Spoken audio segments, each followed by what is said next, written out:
morning, ladies and gentlemen. My name is Mitch Matlow, M-A-T-L-O-W. I am a public information officer with the South Bay Incident Management Team, currently working on the garlic incident. Today we're here to talk with officials in the city of Gilroy regarding this event.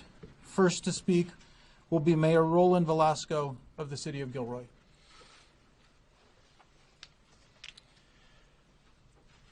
Thank you all for being here this morning. You know, one of my greatest honors in life was being elected mayor of this great community. And I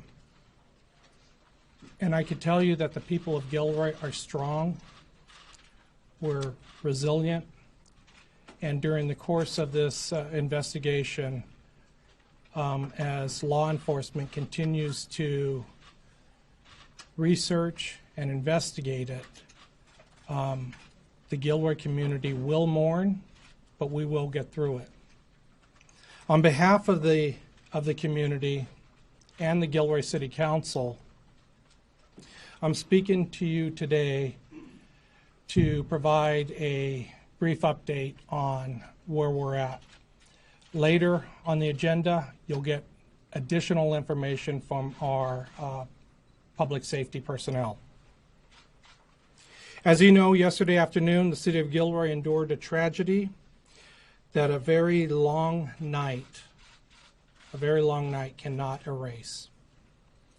Mass gun violence is an epidemic in the United States, and yet one never imagined such a thing can happen here in our beautiful community. It's beyond sad to see wonderful and charitable event like the Gilroy Garlic Festival that donates tens of thousands of dollars each year to local nonprofits, to have an event like this happen. As I said before, we are resilient and we will get through this. This morning, our prayers are with the families of those injured and killed in this senseless shooting. We stand with you, and we will be providing whatever assistance we can in the days and weeks ahead. This morning, as we learn more about what occurred yesterday, I wish to commend the bravery of our law enforcement personnel who, in the middle of a chaotic situation, acted quickly and professionally to engage the shooter and to end the threat before more people could be injured or killed. And the chief will talk a little bit more about that. It takes remarkable bravery to run to a shooting when the natural reaction for all of us is to run away. We are so proud of our law enforcement who undoubtedly saved many lives by putting their own lives in danger. Now, I also want to mention our fantastic fire department. I happened to be in the triage area when the victims started to come in, and I could tell you that our fire personnel, paramedics, EMTs were there quickly, triaging, prioritizing, stabilizing each of the patients, and then getting them ready to transport out. Today and over the next few days, I, along with the Gilroy City Council, will be meeting and working with community leaders to assess the situation we now face in Gilroy in the wake of this shooting. We intend to come out of this horrible event in a stronger and obviously a closer community. Again, thank you for being here. Let me turn it back over. Thank you, Mr. Mayor. Next to speak will be Fire Chief Jeff Klett. Good morning, everybody. As the mayor said, first of all, I'd like to thank our firefighters for responding heroically to this event. This is something that we trained for. In fact, had an active shooter training with our colleagues in the police department about a year ago, and we're actually planning another one because of another unfortunate event just north of us in Morgan Hill, also involving an active shooter.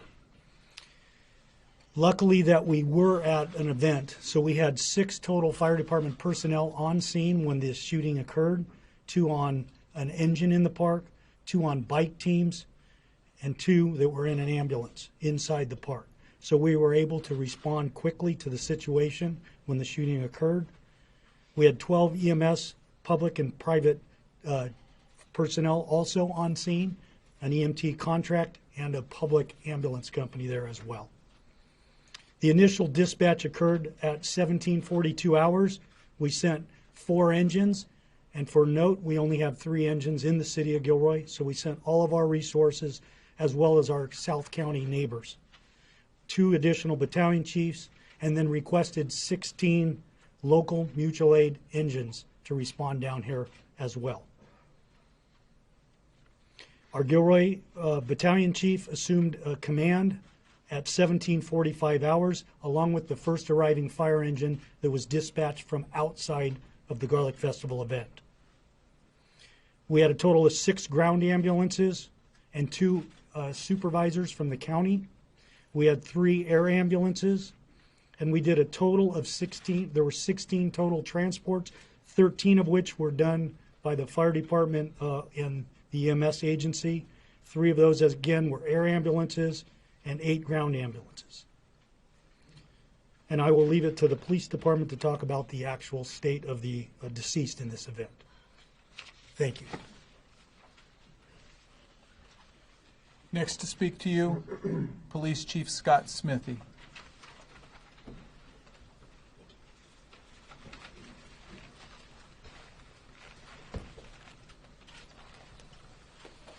So I'll reiterate what I said at the press conference last night, and I've got a few additional details.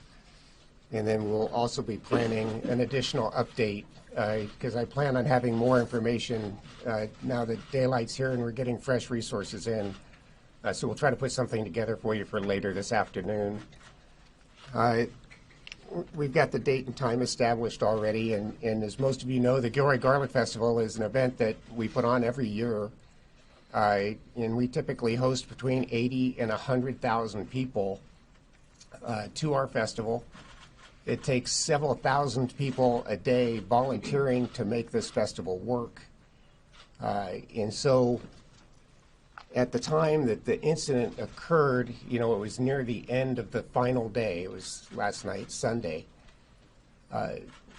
Questions that were asked, you know, regarding the security and the way that we manage and monitor it from a law enforcement and public safety perspective, is that we have police personnel on site the entire time of the festival. We actually create a police compound where we have a command center, a booking area, you know, all the things that you would need to run a major operation like this.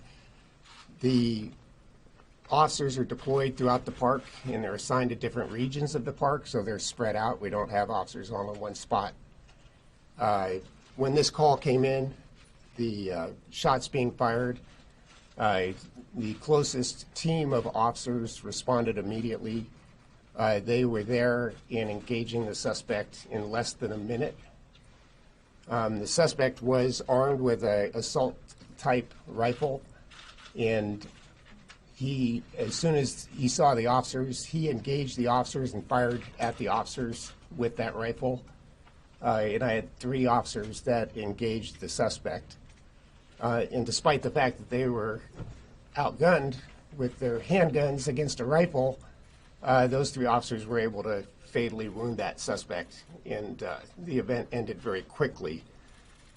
Of course, then we had the aftermath of dealing with the victims and in the EMS side of things. We put out a call for help. We had over 20 agencies, federal, state, county, and local agencies from all over that responded, people down into our park. And it was just incredible to see the cooperation and how quickly they put this together and how quickly they were able to render aid to people. I can't tell you how proud I am of the officers for being able to engage this guy as quickly as they did, because we had thousands of people there in a very small area. And, you know, it could have gone so much worse so fast. And so I'm really proud that they got there as quickly as they did and that they were successful in taking the threat out of the equation. We do have 3 people deceased, confirmed deceased. We have one who was a 6-year-old male victim. We also had a 13-year-old female victim, and then we had another male victim in his 20s. We don't have a motive for the shooting as yet.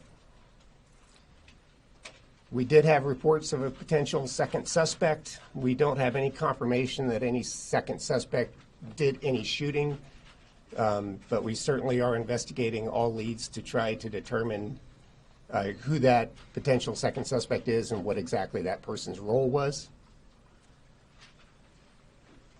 We found out, some of the federal agencies helping us out.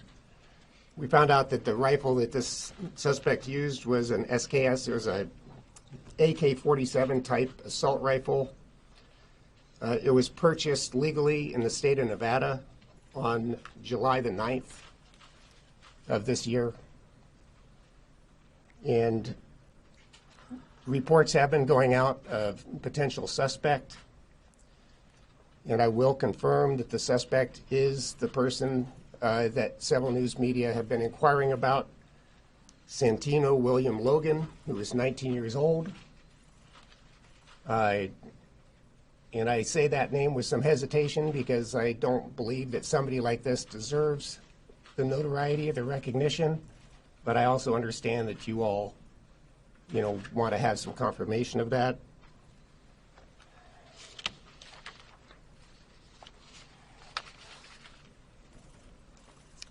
I think the last thing I'll say before I turn it over, I want to thank all of the agencies and all of the people that came to help.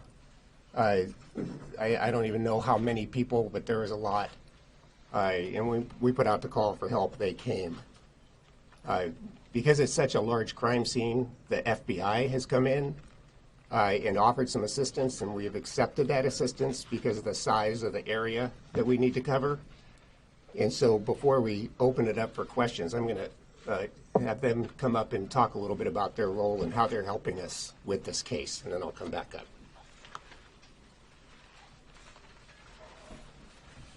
Next to speak with you, Deputy Special Agent in charge of the FBI, Craig Fair. Thank you. My name is Craig Fair. I'm the Deputy Special Agent in charge of the San Francisco Division of the FBI. First off, I'd like to express my condolences to the city of Gilroy and to the family, friends, and victims of this absolutely heinous act.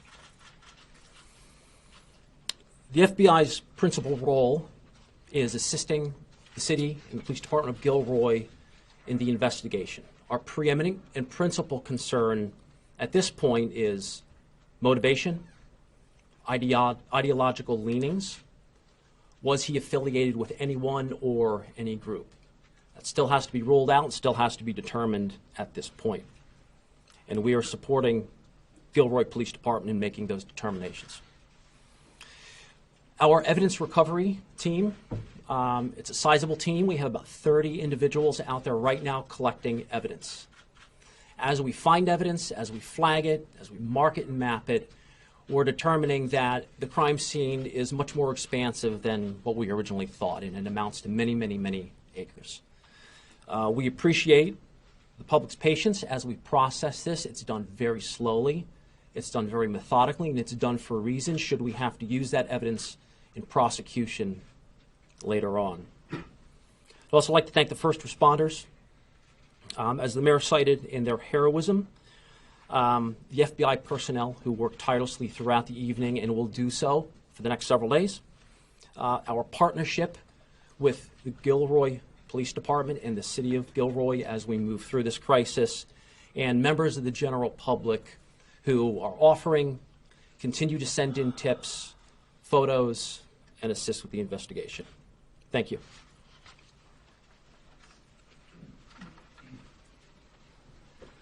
We will now take a few questions. I ask that you direct your questions to me, and we will put them to the correct person. I saw that hand go up first. Thank you. Probably for the chief, but you talked about the potential of another suspect. Do you believe there's somebody else out there, or is there the potential that those were erroneous reports and that they thought they saw somebody who might not be there? You know, we really don't know. We've gotten multiple reports that there may have been another person with him, that they ran this way or they ran that way, but different people give different versions, so we really don't know at this point. I saw this hand go up next. Will you be able to identify the victims at this point? We are not identifying the victims at this point. Typically, that's something that we leave up to the county coroner's office to make sure that all their notifications are done before that's released. The gentleman in Jack. Actually, two questions for you. Had your officers not acted quicker, would there have been more bloodshed? And were those officers wearing body cameras? So the answer to the first question is there absolutely would have been more bloodshed, I believe. With the number of people in the small area that they were in, I think it's very, very fortunate that they were able to engage him as quickly as they did. And then the second part of the question is our officers do wear body cameras. Who was at the moment that this happened and who's had them on or what, I don't have that information yet, but we will get that as we move forward in the investigation. Gentleman with the mustache. Chief, could you give us a rough idea, sort of a laundry list of the type of evidence you were trying to gather? Because I know you want to try to find out what the motivation was. What type of things are you and other law enforcement agencies trying to gather to help try to figure out what triggered all this? Well, there's a number of different aspects of an investigation like this, and we have partners from all different agencies. So, whether it's information concerning the suspect, whether it's information concerning this potential second person, there's a very, very large crime scene that needs to be processed diligently. There's all kinds of background information that we need to process. It's going to be a very prolonged and complicated process for us. Can you give us, though, as a follow-up, can you give us some idea of things you're looking at? I'm guessing maybe computers, the types of people you're talking to try to learn more about him? Yeah, I am not comfortable at this point because I don't have enough of a detail of that level of briefing to comment on that. I may be able to do that later today. The gentleman with blue shirt under the TV set.